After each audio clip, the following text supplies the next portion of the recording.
This is Salim Basha, economics faculty from Kurnool sir.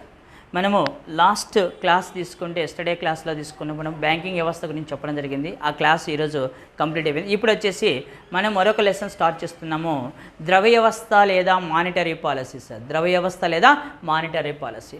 దానికన్నా ముందు sir please subscribe Sun Pro Academy YouTube channel. అదేవిధంగా ఈ సంస్థ ద్వారా ఇక్కడ ప్రతిరోజు ఈ మంత్ జనవరి 2 నుంచి గ్రూప్ 4 సంబంధించినటువంటి మరియు ఎండోమెంట్ ఆఫీసర్ సంబంధించినటువంటి క్లాసెస్ నిర్వహించబడుతుంది. ఈ అవకాశాన్ని ఈ చుట్టుపక్కల ఉన్న వ్యక్తులందరూ కూడా అవకాశాన్ని ఉపయోగించుకోవాల్సిన కోరుచున్నాం సార్. అదేవిధంగా నెక్స్ట్ వీక్ కూడా మన ఇన్స్టిట్యూషన్ తరపున ఆల్రెడీ టైం టేబుల్ ప్రకటించడం జరిగింది. నెక్స్ట్ వీక్లో వచ్చేసి జరగబోయే క్లాసెస్ కూడా ఇప్పుడే సార్ మనకు అనౌన్స్మెంట్ చేశాడు. తెలుగు, ఇంగ్లీషు మరియు మ్యాథ్స్ క్లాసెస్ నెక్స్ట్ వీక్ అంటే 2 days క్లాసులు చొప్పున నిర్వహించబోతున్నారు సార్. ఈ అవకాశాన్ని అందరూ సద్వినియోగం చేసుకోవాల్సిన కోరుచున్నాం సార్. సరే, ఇప్పుడు మనం చెప్పబోయే టాపిక్ ఏమిటంటే ఇక్కడ మానిటరీ పాలసీ లేదా ద్రవ్య వ్యవస్థ గురించి ఇక్కడ చెప్తున్నాం సార్. సరే, మనీ అనేటువంటి ఆంగ్ల పదం ఏ భాషా పదం నుండి ఆవిర్భవించడం జరిగినది? మనీ అనేటువంటి ఆంగ్ల పదము ఏ భాషా పదం నుండి ఆవిర్భవించడం జరిగిందంటే, మనీ అనేటువంటి ఆంగ్ల పదం ఏ భాషా పదం నుండి ఆవిర్భవించింది సార్? మనేటా అనేటువంటి ఇటాలియన్ పదం నుండి సార్. మనేటా అనేటువంటి ఇటాలియన్ పదం నుండి ఆవిర్భవించడం జరిగింది. ఇటాలియన్ పదము. మనీ అనేటువంటి ఆంగ్ల పదం ఏ భాషా పదం నుండి ఆవిర్భవించడం జరిగిందంటే, మనేటా అనేటువంటి ఇటాలియన్ పదం నుండి ఆవిర్భవించడం జరిగింది. ఇది యొక్క మనేటా అనేది ఏమిటంటే, ఇక్కడ నాడు మనము ప్రాచీన నాగరికతలో తీసుకున్నప్పుడు రోమన్ సామ్రాజ్యానికి వెళ్ళినప్పుడు రోమన్ నాగరికతలో ప్రసిద్ధి చెందినటువంటి రోమన్ చక్రవర్తులు రోమన్ నాగరికతలో ఈ రోమ్ నగరం నందు, ఇటలీ క్యాపిటల్ అంటే రోమ్ నగరం నందు మనేటా అనేటువంటి దేవాలయం నందు, మనేటా అనేటువంటి టెంపుల్ నందు నాడు రోమన్ చక్రవర్తులు ఈ మింట్ కాయిన్స్ అంటే నాణెములను ముద్రించేవారంట. ఆ పేరు మీదుగా మనేటువంటి ఆంగ్ల పదం వచ్చినట్టు చరిత్రకారులు మరియు ఆర్థికవేత్తల యొక్క అభిప్రాయంగా చెప్పవచ్చు సార్. ఆర్థికవేత్తల యొక్క అభిప్రాయంగా చెప్పడం జరిగింది సార్. అదేవిధంగా తీసుకున్నప్పుడు మనకు ప్రాచీన కాలం నుండి తీసుకున్నప్పుడు మనీ అనేది మనకు అందుబాటులో లేదు. కానీ ఈ యొక్క మనీకి సంబంధించినటువంటి కొన్ని ప్రత్యేకమైన స్టేజెస్ గురించి మనకు పేర్కొనడం జరిగింది. వాటిని ఏం పిలుస్తామంటే ద్రవ్య వ్యవస్థ దశలు. ఏమని పిలుస్తాం సార్? ద్రవ్య వ్యవస్థ దశలు.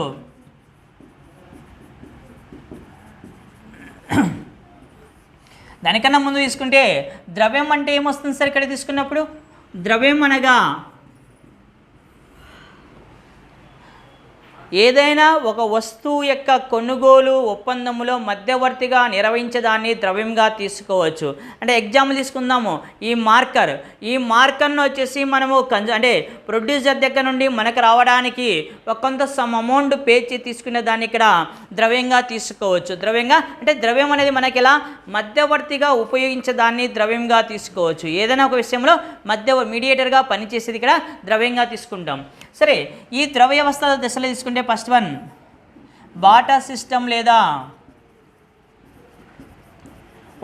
వస్తు మార్పిడి పద్ధతి. బాటర్ సిస్టమ్ లేదా వస్తు మార్పిడి పద్ధతి. ఏమి సార్ వస్తు మార్పిడి పద్ధతి అంటే?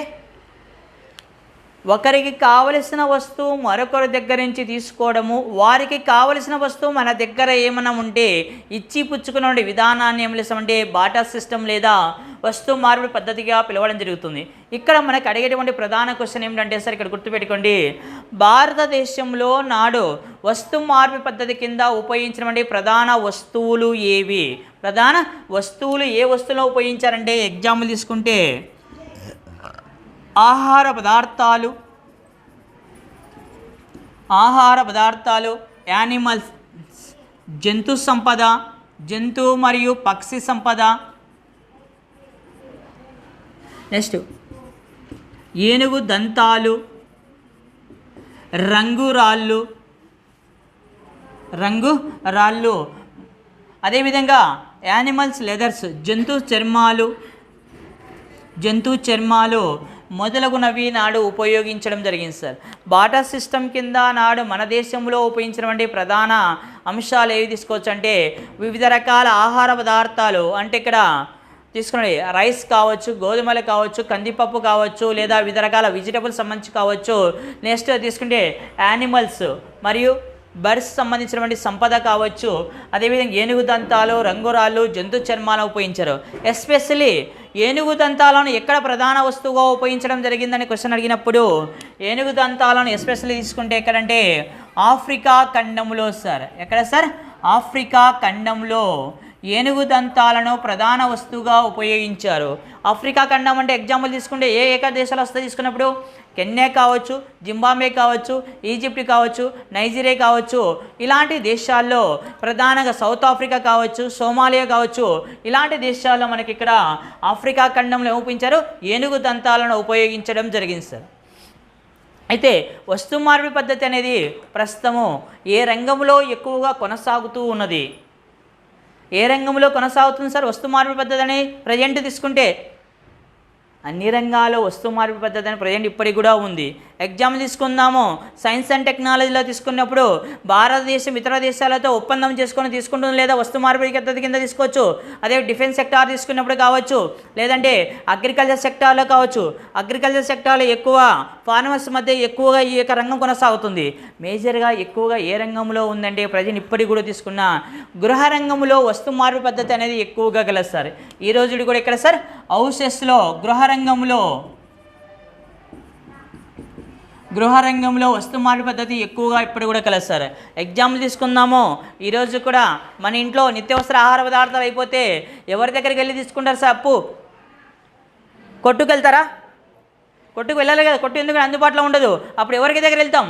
పక్కింటి వారి దగ్గర వెళ్ళి ఒక కప్పు షుగర్ కానీ, ఒక కప్పు ఆయిల్ కానీ, లేదా ఏదైనా కావచ్చు, మనము అప్పు తీసుకొచ్చుకుంటాం. మళ్ళీ ఏం చేస్తాము? మన దగ్గర ఉన్నప్పుడు వాటి తిరిగి చెల్లించడం జరుగుతుంది. అంటే ఇప్పటికి కూడా వస్తు మార్పిడి పద్ధతి అనేది కొనసాగుతూ వస్తుందిగా తీసుకోవడం జరుగుతుంది సార్. నెక్స్ట్ సెకండ్ వన్ చాలా ఇంపార్టెంట్ సార్. లోహ ద్రవ్యవస్థ దశ, మెటలేజీ దశ, మెటల్ స్టేజీ సార్. లోహాలంటే ఏమేమి తీసుకోవచ్చు సార్? ఇక్కడ గోల్డ్, సిల్వర్, కాపర్ అనేదా? అంటే బంగారు, వెండి.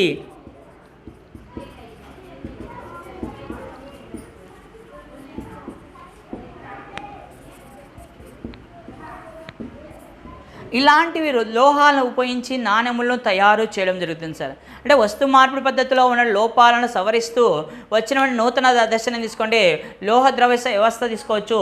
ఇందులో మనకి మేజర్గా గోల్డ్, సిల్వర్ మరియు కాఫర్ని ఎక్కువ ఉపయోగించి నాణెములు తయారు చేశారు. ఇక్కడ మనకి ఇంపార్టెంట్ బిట్ ఏమిటి? చాలా ఇంపార్టెన్స్. ఇక్కడ ప్రధానమైన పాయింట్ ఇంపార్టెంట్ బాగా గుర్తుపెట్టుకొని, రోమన్ల కాలంలో ప్రసిద్ధి చెందినటువంటి గోల్డ్ కాయిన్ ఏది? రోమన్ చక్రవర్తుల కాలంలో, రోమన్స్ చక్రవర్తుల కాలంలో ప్రసిద్ధి చెందిన గోల్డ్ కాయిన్ బంగారు నాణ్యం ఏది సార్? రోమన్ల కాలంలో ప్రసిద్ధి చెందిన గోల్డ్ కాయిన్ వచ్చేసి, రోమన్ల కాలంలో ప్రసిద్ధి చెందిన గోల్డ్ కాయిన్ ఏదంటే బిస్సాంతు. ఏది సార్? బిస్సాంతు. రోమన్ల కాలంలో ప్రసిద్ధి చెందిన గోల్డ్ కాయిన్ ఏది తీసుకో సార్? బిస్సాంత్ అనే నాణ్యమును బాగా ప్రసిద్ధి చెందినది. అదేవిధంగా మన దేశాన్ని పరిపాలన చక్రవర్తులు తీసుకుంటే మౌర్యుల కాలంలో ప్రసిద్ధి చెందిన వెండి నాణ్యం ఏది?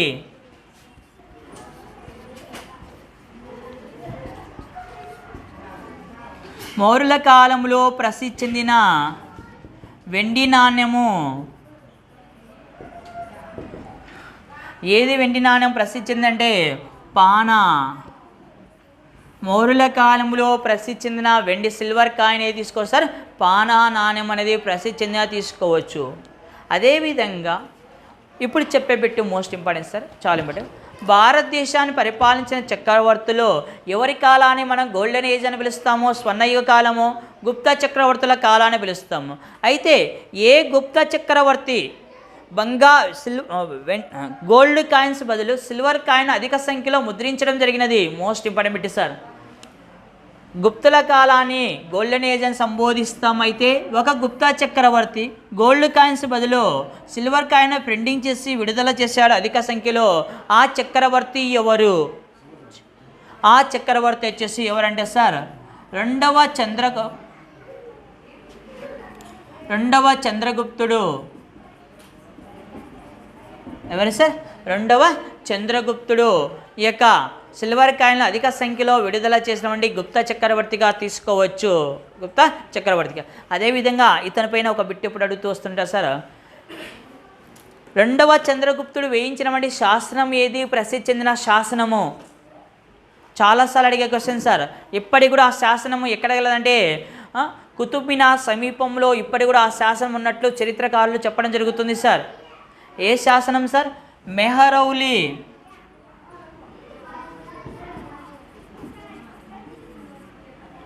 మెహరౌలి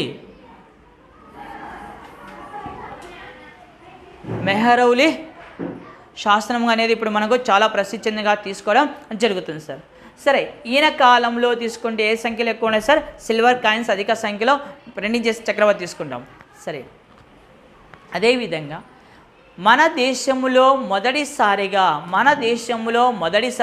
భారతదేశంలో తొలిసారిగా రూపాయి వెండి నాణెమును రూపాయి పేరుతో సిల్వర్ కాయిన్ విడుదల చేసినటువంటి చక్రవర్తి ఎవరు? ఆ కాయిన్ పేరు ఏమిటి? మోస్ట్ ఇంపార్టెంట్ బిట్ సార్ ఇది. చాలాసార్లు అడిగి పెట్టు. భారతదేశ చరిత్రలో తీసుకున్నప్పుడు మొట్టమొదటిసారిగా రూపీ అనే పేరుతో వెండి నాణెమును విడుదల చేసినటువంటి చక్రవర్తి ఎవరు? ఆ నాణెము పేరు ఏమిటి? భారతదేశాన్ని పరిపాలన చక్రవర్తుల్లో మొఘల్ సామ్రాజ్యానికి మధ్యలో వచ్చి ఒక వెలుగు వెలిగిన చక్రవర్తి ఎవరు సార్?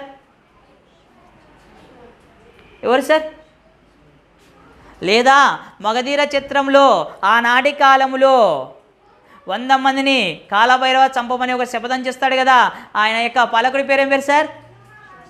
షేర్ ఖాన్ బిరుదు గల చక్రవర్తి ఎవరు సార్? షేర్షా సూరి చక్రవర్తి సార్. ఎవరు సార్? షేర్షా సూరి చక్రవర్తి భారతదేశంలో తొలిసారిగా రూపీ పేరుతో, ఏ పేరుతో? 1 రూపీ పేరుతో సిల్వర్ వెండి కాయిన్ విడుదల చేశారు.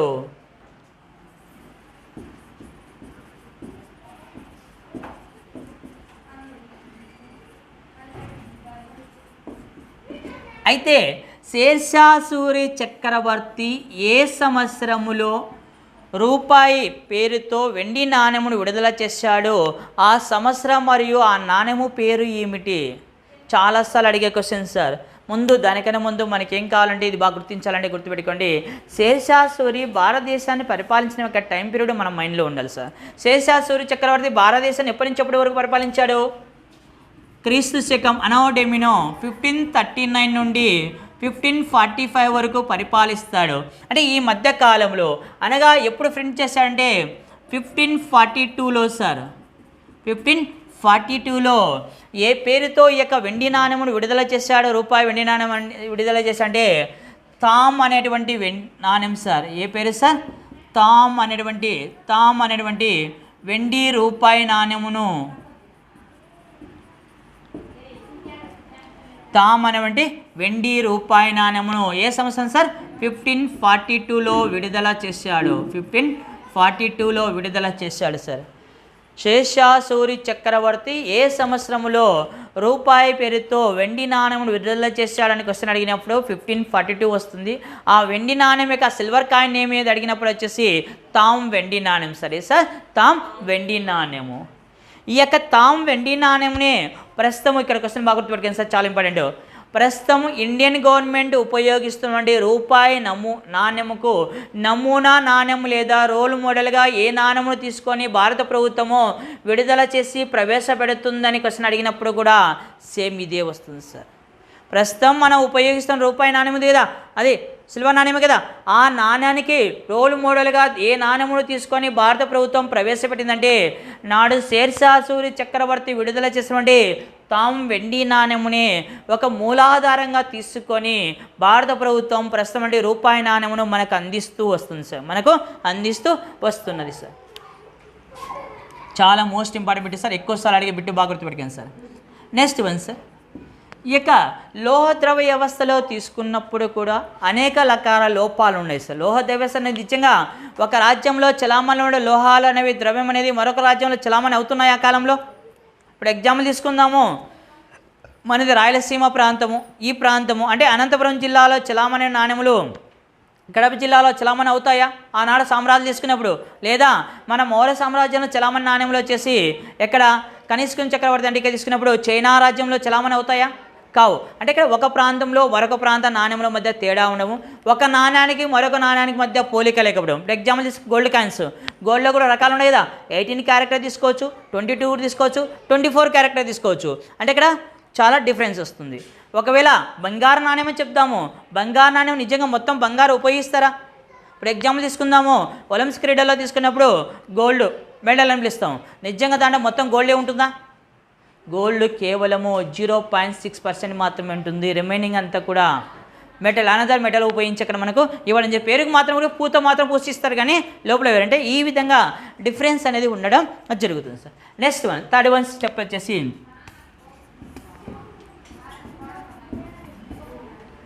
కరెన్సీ నోట్ల దశ. Currency paper currency stage sir, paper currency stage. సరే, ఇక్కడ బిట్టు మనకు అడిగే అవసరం బిట్టు ఏమిటంటే ప్రపంచంలో తొలిసారిగా పేపర్ కరెన్సీని ఉపయోగించిన వంటి మొట్టమొదటి దేశం ఏది? ప్రపంచంలో మొట్టమొదటిసారిగా పేపర్ కరెన్సీని ఉపయోగించినటువంటి తొలి దేశం ఏది సార్? డ్రాగన్. ఏ డ్రాగన్ సార్? చైనానే కదా డ్రాగన్ పిలుస్తాం. అంటే చైనా వాళ్ళు తొలిసారిగా పేపర్ కరెన్సీని ఉపయోగించడం జరిగింది సార్. పేపర్ కరెన్సీని ఉపయోగించారు. అదేవిధంగా మన దేశంలో పేపర్ కరెన్సీని తొలిసారిగా ఎవరు ప్రవేశపెట్టారు? మన ఇండియాలో తొలిసారిగా పేపర్ కరెన్సీని ఎవరు మనని పరిపాలించారు సార్? బ్రిటిష్ వారు కదా. అంటే బ్రిటిష్ వాళ్ళే మన దేశంలో పేపర్ కరెన్సీని తీసుకొని రావడం జరిగింది సార్. సరే, మన దేశంలో తొలిసారిగా పేపర్ కరెన్సీ అనేది ఎప్పుడు ప్రవేశపెట్టడం జరిగినది? భారతదేశంలో తొలిసారిగా పేపర్ కరెన్సీ ఏ సంవత్సరంలో అమలులోకి రావడం జరిగిందంటే 1887 సార్. 1887లో పేపర్ కరెన్సీ అనేది మన దేశంలో అమలులోకి రావడం జరుగుతుంది. సరే, ఈ పేపర్ కరెన్సీ తీసుకున్నప్పుడు మన దేశంలోని ఈ పేపర్ కరెన్సీలో మనకు బిఫోర్ ఇండిపెండెన్స్ ముందు ఉన్నటువంటి పేపర్ కరెన్సీ వేరు, ఆఫ్టర్ ఇండిపెండెన్స్ తర్వాత ఉన్న పేపర్ కరెన్సీ అనేది మనకు చాలా డిఫరెన్స్ వస్తుంది. సరే, ఇక్కడ క్వశ్చన్ ఏమిటంటే మనకు స్వాతంత్రం వచ్చే నాటి వరకు మన దేశ ఆర్థిక వ్యవస్థలో పేపర్ కరెన్సీ పైన ఏ సింబల్స్ను ఉపయోగించి కరెన్సీని విడుదల చేయడం జరిగింది నాటి బ్రిటిష్ ప్రభుత్వము?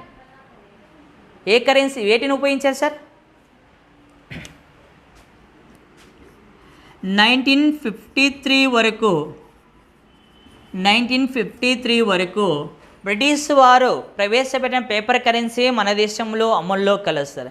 ఆ పేపర్ కరెన్సీ పైన ఏ సింబల్స్ ఉండేవంటే వన్ సైడ్ ఒకటి, మరొక సైడు అంటే బోత్ సైడ్ కలిపి ఒక సైడ్ వచ్చేసి బ్రిటన్ పార్లమెంట్ సింబల్ సార్. ఒక సైడ్ ఇది బ్రిటన్ పార్లమెంట్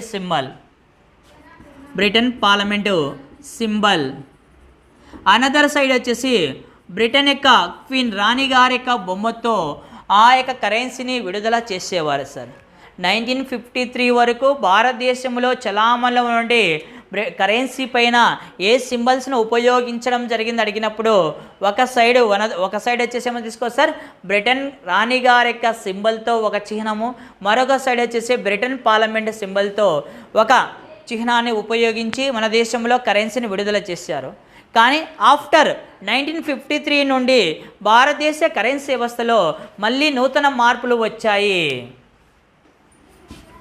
1953 నుంచి ఏం ఉపయోగిస్తున్నా అంటే ఇక్కడ దీని స్థానంలో ఇక్కడ ఏముంది మాలో తీసుకున్నప్పుడు బ్రిటన్ పార్లమెంట్ ఉంది కదా, దాని స్థానంలో ఇండియన్ పార్లమెంటు, మరియు ఇక్కడ తీసుకుంటే మరొక సైడ్ తీసుకుంటే ఎవరు సార్? మన జాతిపిత ఎంకే గాంధీ, మోహన్ దాస్ కరమ్చంద్ గాంధీ యొక్క సింబల్స్తో ఇక్కడ కరెన్సీని ప్రవేశపెట్టడం జరిగింది సార్. అది కూడా మార్పులు చేర్పులు అవుతూ తర్వాత కాలంలో రావడం జరిగింది. అంతకుముందు వేరే సింబల్స్ ఉన్నారు, ప్రజెంట్ తీసుకుంటే ఈ సింబల్స్ కూడా కొనసాగిస్తున్నారు. సరే, ఇక్కడ వరకు ఇది గుర్తుపెట్టుకోండి సార్. సరే, ఈ కరెన్సీ నోట్లు అయినవైనా సరే నిజంగా క్వాలిటీని కలిగి ఉన్నాయా? పేపర్ కరెన్సీ నోట్లు అనేవి క్వాలిటీ ఉందా? ఇప్పుడు ఎగ్జాంపుల్ 2000 రూపీస్ నోటు తీసుకుపోయే వాటర్ వేస్తే ఏమవుతుంది? ఒక కట్ట కానీ 2 కట్టలు కానీ ఎన్ని కట్టలు అయినా సరే దాని యొక్క క్వాలిటీ ఒక నిమిషం నీళ్ళలో వేస్తే అవుతుంది, మొత్తం అవుతుంది. అంటే ఇక్కడ ఈ యొక్క పేపర్ కరెన్సీలో క్వాలిటీ లేదు, క్వాలిటీ అనేది లేదు. ఇంకా ఏం సమస్య తీసుకోవచ్చు? బ్లాక్ కరెన్సీ బెడద అనేది ఎక్కువ కలదు సార్. అంటే దొంగ నోట్ల చలాం అనేది హెవీగా ఉంది సార్. మన సైడ్ తక్కువ, కానీ ఇది కోస్తాలో కానీ మహారాష్ట్రలో కానీ అదేవిధంగా యూపీలో కానీ ఢిల్లీలో కానీ ఈ యొక్క బ్లాక్ కరెన్సీ బెడద అనేది హెవీగా ఉంది సార్. అక్కడ బిజినెస్ కూడా ఇప్పుడు కోస్తా లైన్ వెళ్తే బిజినెస్ ఎలా ఉంటుందంటే ఈ బ్లాక్ కరెన్సీని వచ్చేసి ఒరిజినల్ కరెన్సీలో నోట్ ఉంటుంది కదా, అందులో ఒక్కొక్క కట్టలో వచ్చేసి కనీసం 5, 10, 20 ఇలా బ్లాక్ కరెన్సీ పెట్టేసి ఆ కట్టలను సేల్ చేస్తుంటారు సార్. అక్కడ వ్యాపారం ఒక బిజినెస్ జరుగుతుంది ఇక్కడ. అంటే ఈ విధంగా బ్లాక్ కరెన్సీ బెడద అనేది ఎక్కువగా కలిసి ఉంది సార్. అదేవిధంగా ఈ యొక్క పేపర్ కరెన్సీ ఉపయోగించడం వల్ల పర్యావరణానికి అనుకూలమైనదా నష్టమా సార్? ఇక్కడ పర్యావరణానికి ఎఫెక్టే. ఏంటికి ఎఫెక్ట్ సార్? ఇక్కడ ఒకసారి పేపర్ ఉపయోగిస్తే ఆ పేపర్ కరెన్సీ లైఫ్ లాంగ్ ఉంటుందా? ఎప్పుడు ఉంటుందో ఎప్పుడు ఊడిపోతుందో తెలియదు, అది అవునా కదా? అంటే ఇక్కడ ఏమవుతుంది? పర్యావరణానికి హాని కలిగిస్తున్నాయి. ఏ విధంగా హాని కలిగిస్తున్నాయని మీకు డౌట్ రావచ్చు. అనగా కలపను మనము సర్వనాశనం చేసి పేపర్ కరెన్సీని తయారు చేస్తున్నాము. ఇలాంటి బెడద నుండి ఆవిర్భవించినటువంటి అధునాత కరెన్సీ ఏది సార్? చాలా మోస్ట్ ఇంపార్టెంట్ సార్. ఇది మనకు 4th వన్ వచ్చేసి ప్లాస్టిక్ కరెన్సీ. Plastic currency. సరే, ప్లాస్టిక్ కరెన్సీని ఏ పదార్థాల కలయికతో తయారు చేయడం జరిగింది? ప్లాస్టిక్ కరెన్సీని ఏ పదార్థాల కలయికతో తయారు చేయడం జరిగినది? ఏ పదార్థాల కలయికతో సార్ ప్లాస్టిక్ కరెన్సీని ఏ పదార్థాల కలయికతో తయారు చేయడం జరుగుతుందంటే 2 పదార్థాలు సార్. ఆ 2 పదార్థాలు ఏమిటి? పాలిథిన్ మరియు పాలిమర్. పాలిథిన్ మరియు పాలిమర్ వంటి 2 పదార్థాల కలయికతో తయారు చేయబడిన కరెన్సీని ఏమని పిలుస్తామంటే ప్లాస్టిక్ కరెన్సీ అని సంబోధిస్తాం సార్. పాలిమర్ మరియు పాలిథిన్ పదార్థాల కలయికతో ఏర్పాటు చేయబడిన కరెన్సీని పిలుస్తామంటే ప్లాస్టిక్ కరెన్సీ అని పిలుస్తాం. ఇప్పుడు చెప్పబెట్టి మోస్ట్ ఇంపార్టెంట్ ఏంటి సార్? ప్రపంచంలో తొలిసారిగా ప్లాస్టిక్ కరెన్సీని ఇంట్రడ్యూస్ చేసినటువంటి తొలి దేశం ఏది? ప్రపంచంలో తొలిసారిగా ప్లాస్టిక్ కరెన్సీని అమలుపరిచినటువంటి మొట్టమొదటి దేశం ఏది సార్?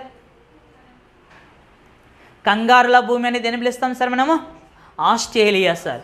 ప్రపంచంలో తొలిసారిగా ప్లాస్టిక్ కరెన్సీని ప్రవేశపెట్టిన మొట్టమొదటి దేశం ఏదంటే Australia.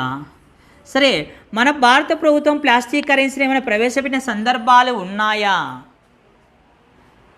Indian government plastic currency ప్రవేశపెట్టిన సందర్భాలు అయితే లేవు. భవిష్యత్తులో ప్రవేశపెట్టాలని చాలా సంవత్సరాల నుండి ఆలోచిస్తుంది, కానీ అది ఎంతవరకు విజయవంతం అవుతుంది అనేది ఇక్కడ ఒక డౌట్ఫుల్గా ఉంది. ఎందుకంటే మన దేశ ఆర్థిక వ్యవస్థ అనే కానీ మన దేశ టెక్నాలజీ కానీ ప్రజలకు ఇంకా అందుబాటులో లేదు కాబట్టి దీన్ని ఎంతవరకు రిసీవ్ చేసుకుంటా అనే దానిపైన ఆలోచిస్తున్నాం. ఒకవేళ ప్రవేశపెట్టినా కూడా ఎక్కడ ప్రవేశపెట్టాలంటే మనకి బిగ్ సిటీస్ ఉన్నాయి కదా, ఎగ్జాంపుల్ మెట్రోపాలిటన్ సిటీస్ అని పిలుస్తాము. అనగా హైదరాబాదు, బెంగళూరు, చెన్నై, ఢిల్లీ, కోల్కత్తా, ముంబై ఇలాంటి నగరాల్లో తొలిసారిగా దీన్ని ప్రయోగాత్మకంగా ప్రవేశపెట్టి దేశవ్యాప్తంగా తర్వాత ప్రవేశపెట్టాలని భారత ప్రభుత్వం ఆలోచిస్తుంది. సరే, ప్లాస్టిక్ కరెన్సీ వల్ల ఏమైనా ప్రాఫిట్స్ ఉన్నాయా? లాభాలు ఏమైనా ఉన్నాయా? చాలా లాభాలు ఉన్నాయి సార్. ఎందుకంటే క్వాలిటీని కలిగి ఉంటుంది. అనగా ఒకసారి ప్లాస్టిక్ కరెన్సీని ప్రింటింగ్ చేస్తే లైఫ్ లాంగ్ అనేది లాంగ్ టైం పీరియడ్ అనేవి ఆ కరెన్సీ మనకు కొనసాగుతుంది. బై ఛాన్స్ ఎప్పుడు కొనసాగవచ్చు అంటే ఏదైనా అగ్ని ప్రమాదాలు కానీ విపత్తులు కానీ సంభవించిన సందర్భంలో ఆ కరెన్సీ అనేది మనకు చెడిపోతుందేమో. కానీ అంటే అగ్ని ప్రమాదాలు జరిగినప్పుడు ఆటోమేటిక్గా పేపర్ కరెన్సీ ప్లాస్టిక్ కరెన్సీ కూడా అగ్గికి ఆహుతి కావాల్సి వస్తుంది. అలాంటి సందర్భాలు తప్ప అది చినిగిపోతాయి, నోట్లు అనేవి చినిగిపోవు. అంటే క్వాలిటీ కలిగి ఉంటుంది, ప్లస్ మనకు లాంగ్ టైం పీరియడ్ అనేది కొనసాగుతుంది. అదేవిధంగా పర్యావరణానికి హాని కలిగించదు. ఎందుకు పర్యావరణానికి హాని కలిగించదు సార్? ఇక్కడ ప్లాస్టిక్ ఉపయోగించదని చెప్తున్నాము, కానీ ఎందుకు ఇక్కడ కరిగించదని చెప్తున్నాం అంటే ఒకసారి ప్లాస్టిక్ కరెన్సీని తయారు చేసిన తర్వాత సమ్ లాంగ్ టైం పీరియడ్ కొనసాగుతుంది కాబట్టి మళ్ళీ దాన్ని ప్రొడక్షన్ చేయడానికి అవసరం లేదు. అదే పేపర్ కరెన్సీని ఈరోజు ఆర్బీఐ సంస్థ ఒక 10,000 కోట్ల రూపాయలను ప్రింటింగ్ చేసింది, కానీ ఆ 10,000 కోట్ల రూపాయలు అనుకోకుండా వాటర్లో పడిపోయింది పేపర్ కరెన్సీ అనేది. అప్పుడు యూజ్ఫుల్ అవుతుంది అది. అదే ప్లాస్టిక్ కరెన్సీ వాటర్లో పడినా మనం యూజ్ చేసుకోవచ్చు. అంటే ఇక్కడ పర్యావరణానికి హాని కూడా చెడు కాకుండా ఈ కరెన్సీ మనకు ఉపయోగపడుతుందని ఇక్కడ ఆర్థికవేత్తల అభిప్రాయంగా తీసుకోవచ్చు. అంటే ఇక్కడ దశలు ఇవి చాలా ఇంపార్టెంట్ సార్. ఇందులో మనకి ఎక్కువసార్లు అడిగే క్వశ్చన్ గుర్తుపెట్టుకోండి సార్. నెంబర్ ఆఫ్ టైం అడిగే క్వశ్చన్ వచ్చేసి మౌర్యుల కాలంలో ప్రసిద్ధి చెందిన నాణ్యం ఏది, అదే బిసంత కాలంలో బిసంత అనే ఏ చక్రవర్తుల కాలంలో ప్రసిద్ధి చెందిన గోల్డ్ కాయిన్, ప్రస్తుతం మనం ఉపయోగిస్తున్న రూపాయి నాణ్యంకు నమూనా నాణ్యము ఏది. ఇందులో రూపాయి నాణ్యము వెండి నాణ్యమును చాలా మోస్ట్ ఇంపార్టెంట్ సార్. ఎక్కువసార్లు అడిగే బిట్టు సార్ ఇది, ఎక్కువసార్లు అడిగే. అంటే ఈ ఫండమెంటల్ నుంచి ఒక బిట్టు మనకు పక్కా షూర్గా ఎగ్జామ్లో రావడం జరుగుతుంది sir. Okay sir, next one sir. Okay sir, please subscribe Sun Pro Coaching Academy YouTube channel. అదేవిధంగా ఇక్కడ జరుగుతున్న క్లాసెస్ను అందరూ కూడా ఉపయోగించుకుంటారని, అంటే అందరూ సద్వినియోగం చేసుకుంటారని ఆశిస్తున్నాము. నెక్స్ట్ వీక్ అంటే హాలిడేస్, సంక్రాంతి హాలిడేస్ తర్వాత నెక్స్ట్ వీక్ మండే నుంచి అనగా 17వ తారీఖు నుంచి ఇక్కడ జరగబోయే క్లాసెస్ నెక్స్ట్ వీక్ షెడ్యూల్ ఏమిటంటే ఇంగ్లీషు, తెలుగు మరియు మ్యాథ్స్ క్లాసెస్, అంటే అర్థమెటిక్ క్లాసెస్ మీకు నిర్వహించబోతున్నారు next week sir. Okay sir, thank you sir.